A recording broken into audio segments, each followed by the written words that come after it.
চারটি প্রশ্নের মধ্যে যে কোনো একটি প্রশ্নের উত্তর অবশ্যই আপনারা কমেন্ট বক্সে লিখে জানিয়ে দেবেন, কারণ আপনাদের উত্তরের উপর নির্ভর করবে পরবর্তী স্টেপ। প্রশ্নগুলি কি কি?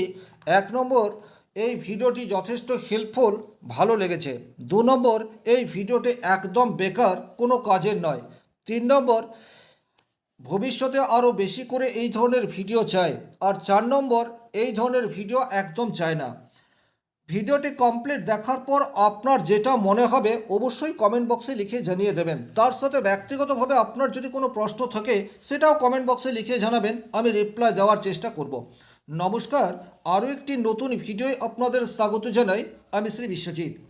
আলোচনার বিষয়বস্তু মান্থলি প্রেডিকশন ফেব্রুয়ারি মাস কন্যা রাশি বা কন্যা লগ্ন। রাশিফল বলতে যেটা বোঝায় সেটি হচ্ছে গ্রহের গোচর ফল। গ্রহ একটা রাশি থেকে যখন অন্য রাশিতে যায় তখন তার বাহ্যিক চরিত্রের কিছুটা পরিবর্তন এটা হয়ে থাকে। এটা আপনি আপনার সাথে কম্পেয়ার করলেই বুঝতে পারবেন। আপনি যখন বাড়িতে রয়েছেন আপনার বাহ্যিক চরিত্র একরকম, আপনি অফিসে রয়েছেন বা কর্মক্ষেত্রে রয়েছেন আপনার বাহ্যিক চরিত্রের পরিবর্তন হয়ে যাচ্ছে। আপনি বন্ধুবান্ধবের সাথে রয়েছেন অথবা আত্মীয় বাড়িতে রয়েছেন, আপনার চরিত্রগত এক থাকলেও ব্যবহার সেটি পরিবর্তিত হয়ে যাচ্ছে। এই যে এক একটা স্থান বিশেষে আপনার বাহ্যিক চরিত্রের পরিবর্তন, একই রকম ঘটনা গ্রহের ক্ষেত্রেও ঘটে। সে একটা রাশিতে একরকম ফল দেয়, আবার অন্য রাশিতে যখন শিফট করে তখন সেই গ্রহটি অন্যরকম ফল দেয়। এটাকেই রাশিফল বা গোচর ফল বলে। সুতরাং এখান থেকে স্থূল বিচার সেটি সম্ভবপর, কিন্তু সূক্ষ্ম বিচার সেটি কখনোই সম্ভবপর হয় না। সূক্ষ্ম বিচারের জন্য আপনার জন্মছক এটি প্রয়োজন। চলে আসছি মূল আলোচনায়। কন্যা রাশির অধিপতি গ্রহ হচ্ছে বুধ, যে মাসের শুরুতে পঞ্চমভাবে অবস্থান করে রয়েছে। এটি কিন্তু বুধের জন্য একদম অনুকূল জায়গা, অর্থাৎ মকর রাশির ঘরে বুধ থাকছে। পঞ্চম ভাব মানে হচ্ছে হায়ার এডুকেশনের জায়গা। সুতরাং বর্তমানে আপনি অনেক বেশি কৌতূহলী হয়ে উঠবেন। যে কোনো বিষয় জানার তীব্র ইচ্ছা সেটি আপনার মধ্যে তৈরি হয়ে যাবে। সন্তানের এডুকেশন বর্তমান সময়ে কিছুটা পজিটিভ দিকে যেতে পারে। মনোসংযোগ এই জায়গাতে কিছুটা পজিটিভ পরিবর্তন সেটি আপনি আশা করতে পারেন। ফেব্রুয়ারি মাসের শুরুতেই যদি কোনো জায়গাতে ইনভেস্ট করেন সেই ইনভেস্ট কিন্তু অদূর ভবিষ্যতে পজিটিভ রেজাল্ট নিয়ে আসতে পারে। শারীরিক দিক দিয়ে কিন্তু আপনি অনেক বেশি স্ট্রং এই বিষয়টি থাকবেন। বিশেষ করে যদি কন্যা রাশির জাতক জাতিকা বর্তমানে কোনো শারীরিক অসুস্থতার মধ্যে রয়েছেন, সেক্ষেত্রে কিন্তু ফেব্রুয়ারি মাসের শুরুতেই সেই জায়গায় রিকভারি হওয়ার প্রবাবিলিটি সেটা আপনাদের অনেকাংশে বৃদ্ধি পেতে যাচ্ছে।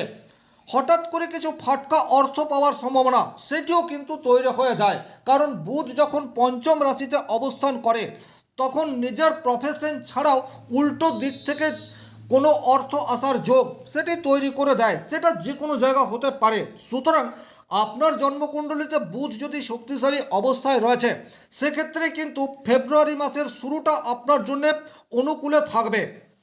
কিন্তু 4 তারিখের পর থেকে এই বুধ আপনার রাশি সাপেক্ষে ষষ্ঠভাবে অর্থাৎ কুম্ভ রাশির ঘরে অবস্থান করবে। এই যে ষষ্ঠভাবে বুধ চলে যাচ্ছে এবং মাসের অধিকাংশ সময়ই ষষ্ঠভাবেই থাকবে, এর কিছু পজিটিভ রেজাল্ট। আপনি যদি কর্মপ্রার্থী হয়ে থাকেন, চাকরির জন্য দীর্ঘদিন ধরে চেষ্টা করছেন কিন্তু চাকরি হচ্ছে না, কিন্তু ফেব্রুয়ারি মাসের 4 তারিখের পর থেকে যদি আপনাদের কোনো এক্সাম থাকে সেই এক্সামে উত্তীর্ণ হওয়ার প্রবাবিলিটি সেটা কিন্তু বাড়িয়ে দেবে। কারণ পরিশ্রম করার ক্ষমতা এবং লক্ষ্য স্থির রেখে কন্টিনিউয়াস পরিশ্রম এই জায়গাতে বুধ আপনাকে সাপোর্ট করছে। Banking sector, education sector, finance sector এই সমস্ত কাজের সাথে যদি আপনি যুক্ত হতে চাইছেন বা এই সমস্ত জায়গাতে অলরেডি আপনি কর্ম করছেন, সেক্ষেত্রে কিন্তু আপনার পদমর্যাদা সেটি বর্তমান সময়ে বৃদ্ধি পেতে পারে ফেব্রুয়ারি মাসের 4 তারিখের পর থেকে।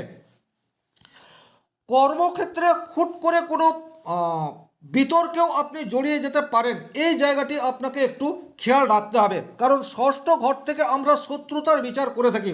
কর্মক্ষেত্রে আপনার ব্যবহারের জন্য নতুন কোনো শত্রু তৈরি হয়ে গেল, এই জায়গায় আপনাকে একটু সাবধানতা অবলম্বন করে চলতে হবে। শারীরিক দিক দিয়ে হজমের কিছু প্রবলেম এটা আপনাদের তৈরি হতে পারে। কর্মক্ষেত্রে কোনো গুরু দায়িত্ব সেটা আপনি পেলেন, কিন্তু আপনার ঘুমের কিছু ব্যাঘাত সেটার কারণে ঘটছে, এই ধরনের ঘটনাও কিন্তু ঘটতে পারে। এরপর যে গ্রহটিকে নিয়ে আলোচনা করব সেই গ্রহটি হচ্ছে শুক্র। কন্যা রাশির সাপেক্ষে শুক্র কিন্তু অত্যন্ত গুরুত্বপূর্ণ একটি গ্রহ। সে কিন্তু মাসের শুরুতেই অর্থাৎ ফেব্রুয়ারি মাসের 6 তারিখ পর্যন্ত পঞ্চমভাবে অবস্থান করে রয়েছে। আপনার মনের ইচ্ছা সেটি কিন্তু শুক্র পূরণ করার চেষ্টায় হাঁটবে। 2 নম্বর, প্রেমের ক্ষেত্রে অনুকূল পরিস্থিতি সেটা কিন্তু শুক্রের জন্য তৈরি হতে পারে। যারা সিঙ্গেল রয়েছেন, ফেব্রুয়ারি মাসের প্রথমেই আপনাদের জীবনে কোনো পার্টনার সেটা চলে আসতে পারে। বিবাহিত জীবনে মধুরতা এটি কিন্তু চলে আসার জায়গা সেটিও তৈরি হয়ে রয়েছে। আর্থিক দিক দিয়ে কিন্তু ভালো সুযোগ এই বিষয়টিও আপনারা পাচ্ছেন মাসের শুরুতে। ইনভেস্ট করলে সেই ইনভেস্ট অদূর ভবিষ্যতে আপনাকে পজিটিভ রেজাল্ট দেবে, এ বিষয়ে কোনোরূপ ডাউট নেই। সন্তানের কাছ থেকে কোনো সুখবর সেটিও কিন্তু পেতে পারেন। দীর্ঘদিন বিবাহ হয়েছে, সন্তান হচ্ছে না, এইরূপ পরিস্থিতিতে কিন্তু সন্তান হওয়ার যোগ সেটি বর্তমানে দেখতে পাওয়া যায়। আপনার বাক্যের মধ্যে মধুরতা এই বিষয়টিও কিন্তু আশা করতে পারেন। এখন আপনার রিপ্রেজেন্টেশন ক্ষমতা সেটি কিন্তু অন্য মানুষের চেয়ে অনেক বেটার হতে পারে। তার ফলে কিন্তু কর্মক্ষেত্রে উন্নতি সেটাও কিন্তু দেখতে পাওয়া যায়। এই শুক্র আপনার নবম ভাবের অধিপতি অর্থাৎ ভাগ্য ভাবের অধিপতি। এই শুক্র পঞ্চম ভাবে রয়েছে অর্থাৎ কোন স্থানে রয়েছে। অল্পর জন্য যারা আপনাদের লক্ষ্য থেকে দূরে সরে রয়েছেন তাদের লক্ষ্য পূরণ হওয়ার জায়গা সেটি কিন্তু শুক্রদেব তৈরি করে দিতে পারে। যদি আপনি শুক্রের দশা বা অন্তর্দশার মধ্যে রয়েছেন সেক্ষেত্রে বর্তমান সময়ে আপনি পজিটিভ রেজাল্ট পাচ্ছেন এবং এটা ফেব্রুয়ারি মাসেও পাবেন, এই বিষয়টি কিন্তু নিশ্চিতভাবে বলে দেওয়া যায়। এরপর যে গ্রহটিকে নিয়ে আলোচনা করব সেই গ্রহটি হচ্ছে মঙ্গল। দেখুন, কন্যা রাশির সাপেক্ষে মঙ্গল সে কিন্তু যোগকারক গ্রহ নয়, সে তৃতীয় ভাব এবং অষ্টম ভাবের অধিপতি গ্রহ। আর এই মঙ্গল মকর রাশির ঘরে অত্যন্ত পাওয়ারফুল অবস্থায় রয়েছে। আপনাদেরকে কিছুটা সাবধানতা অবলম্বন করে চলতে হবে। কোন কোন ক্ষেত্রে? নাম্বার 1, বাইক চালানোর ক্ষেত্রে কিছুটা সাবধানতা এটি অবশ্যম্ভাবী প্রয়োজন রয়েছে। তৃতীয় ভাব থেকে আমরা যোগাযোগ এই বিষয়টির বিচার করে থাকি। এমন কোনো ব্যক্তির সংস্পর্শে আপনি চলে এলেন তার ফলে কিন্তু আপনার জীবনে কোনো প্রবলেম আপনি নিজেই ডেকে আনলেন, এই ধরনের ঘটনা সেটি কিন্তু ঘটতে পারে। উত্তপ্ত বাক্য বিনিময় বা হঠাৎ করে গোলযোগ তৈরি হয়ে যাওয়া এই ধরনের ঘটনা কিন্তু ঘটতে পারে। দ্বিতীয় যে বিষয়টি রয়েছে, কোনো হঠাৎ করে অপারেশন হওয়ার একটি যোগ সেটিও কিন্তু এই মঙ্গলের জন্য তৈরি হতে পারে। দীর্ঘদিন ধরেই আপনার কোনো একটা শরীরের অঙ্গে অপারেশন করার সময় রয়েছে, কিন্তু আমি বলবো যদি বর্তমান সময়ে আপনি অপারেশন করাতে চান এটাকে যদি সম্ভবপর হয় একটু ডিলে করার চেষ্টা সেটি আপনাদেরকে করতে হবে। কারণ তৃতীয় ভাব এবং অষ্টম ভাবের অধিপতি গ্রহ মঙ্গল এখন অনেক বেশি শক্তিশালী এবং কন্যা রাশির জন্য এই মঙ্গল সে কিন্তু একটি দুষ্ট গ্রহ। সুতরাং অপারেশন যোগ থাকলে সেটাকে ডিলে করতে হবে। মঙ্গলের দশা অন্তর্দশার মধ্যে যদি আপনি রয়েছেন সেক্ষেত্রে শ্বশুর বাড়ির সাথে সম্পর্ক নষ্ট হওয়ার সম্ভাবনা সেটি কিন্তু তৈরি হয়ে রয়েছে। প্রেমে হঠাৎ করে বিচ্ছেদ এই ধরনের ঘটনা সেটিও কিন্তু আপনার জীবনে ঘটতে পারে।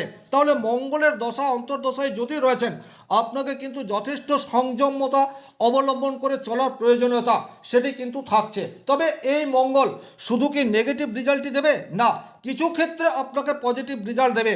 যেমন ইমিউনিটি সিস্টেম সেটা আপনাকে কিছুটা ইনক্রিজ করার চেষ্টা সেটিও পঞ্চমভাবে মঙ্গল উচ্চস্থ অবস্থায় থাকলে দেখতে পাওয়া যায়। আপনার কোনো লক্ষ্যকে স্পর্শ করার জন্য যে মানসিক জোর দরকার এই জোর বর্তমানে মঙ্গল আপনাকে প্রদান করার চেষ্টা করবে। আপনার সেলফ কনফিডেন্স সেটাকে বাড়িয়ে দেওয়ার চেষ্টা এই মঙ্গল অবশ্যম্ভাবী করবে। তবে আত্মবিশ্বাস বা কনফিডেন্স সেটা যেন ওভার কনফিডেন্সে না যায় এই বিষয়টি আপনাদেরকে খেয়াল রাখতে হবে। একটা কথা বলবো, মঙ্গলের দশা অন্তর্দশার মধ্যে যে সমস্ত কন্যা রাশির জাতক জাতিকা বর্তমানে রয়েছেন একটু সংযত জীবনযাপন করার চেষ্টা এটি আপনাদেরকে করতে হবে। আপনাদের ষষ্ঠভাবে রাহু অবস্থান করে রয়েছে।